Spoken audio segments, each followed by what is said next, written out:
ओम नमो भगवते वासुदेवाय नमः। श्री हरि भगवान विष्णु जी की कृपा सदैव आपके और आपके परिवार पे बनी रहे। आप सबका दिन मंगलमय हो।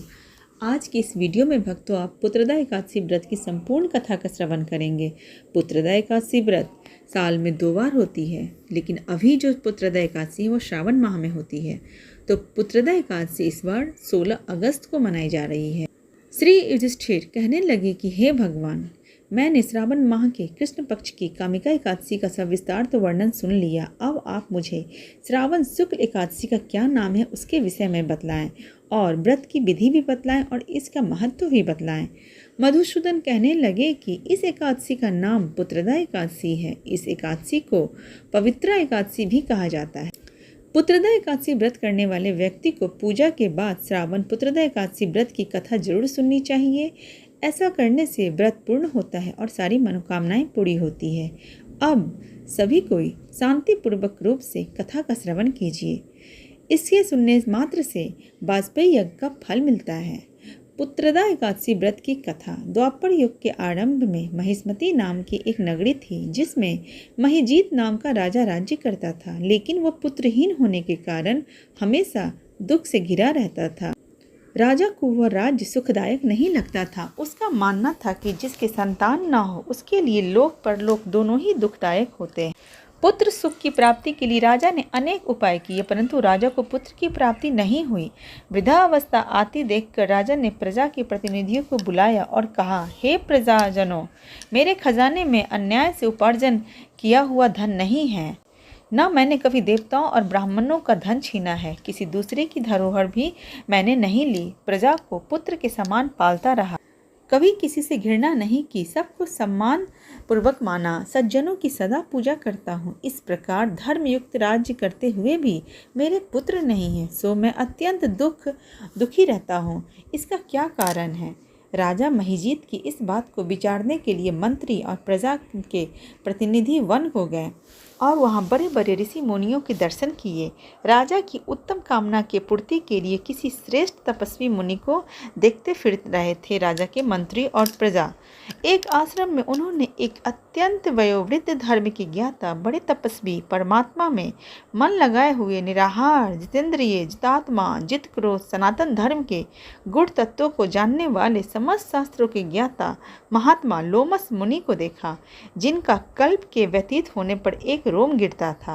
सबने जाकर ऋषि को प्रणाम किया। उन लोगों को देखकर मुनि ने पूछा कि आप लोग किस कारण से आए हैं? निसंदेह मैं आप लोगों का हित करूंगा। मेरा जन्म केवल दूसरों के उपकार के लिए ही हुआ है, इसमें संदेह मत करो और मुझसे कहो। लोमस ऋषि के ऐसा वचन सुनकर सब लोग बोले, हे महर्षि, आप हमारी बात जानने में ब्रह्मा से भी अधिक समर्थ हैं, अतः आप हमारे इस संदेह को दूर कीजिए। महिष्मती पुरी का धर्मात्मा राजा महिजीत प्रजा का पुत्र के समान पालन करते हैं, सभी को बहुत ही खुश रखते हैं, फिर भी वह पुत्रहीन क्यों है? इसका क्या कारण है?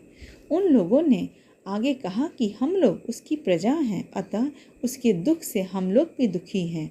आपके दर्शन से हमें पूर्ण विश्वास है कि हमारा यह संकट अवश्य दूर हो जाएगा, क्योंकि महान पुरुषों के दर्शन मात्र से अनेक कष्ट दूर हो जाते हैं। अब आप कृपा करके राजा के पुत्र होने का उपाय बताएं। यह सब वार्तालाप सुनकर ऋषि ने थोड़ी देर के लिए नेत्र बंद किए और राजा के पूर्व जन्म का वृतांत जानकर कहने लगे कि यह राजा पूर्व जन्म में एक निर्धन वैश्य था। निर्धन होने के कारण इसने कई बुरे कर्म किए। यह एक गांव से दूसरे गांव व्यापार करने जाया करता था। एक समय ज्येष्ठ मास के शुक्ल पक्ष की द्वादशी के दिन मध्याह्न के समय वह जबकि 2 दिन से भूखा प्यासा था, एक जलाशय पर जल पीने गया। उसी स्थान पर एक तत्काल की ब्याही हुई प्यासी गौ जल पी रही थी। राजा ने उस प्यासी गाय को जल पीते हुए हटा दिया और स्वयं जल पीने लगा। इसलिए राजा को यह दुख सहना पड़ रहा है।